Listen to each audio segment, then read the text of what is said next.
એક વિચાર એવો, કોઈના કાંડાની ઘડિયાળ રોલેક્સ હોય કે સાદી, બંનેમાં સવારે 10 વાગે ને એટલે 10 જ બતાવે.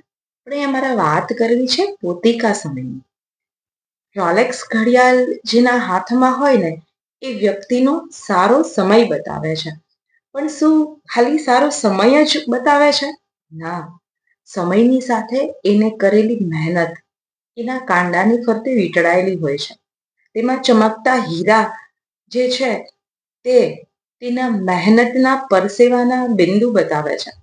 અને તેની સાથે સાથે ઘડિયાળના કાંટા જેમ એક જ ધરીમાં સતત ફર્યે રાખે છે ને, તે વ્યક્તિ પણ સતત એક જ જગ્યાએ એકાગ્ર ચિત્તે એટલી મહેનત કરી છે ને કે આજે એના કાંડે રોલેક્સ છે.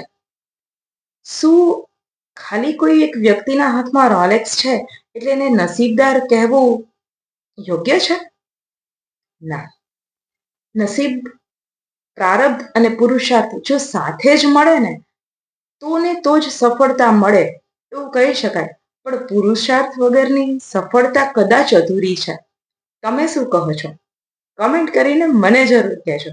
Thank you so much.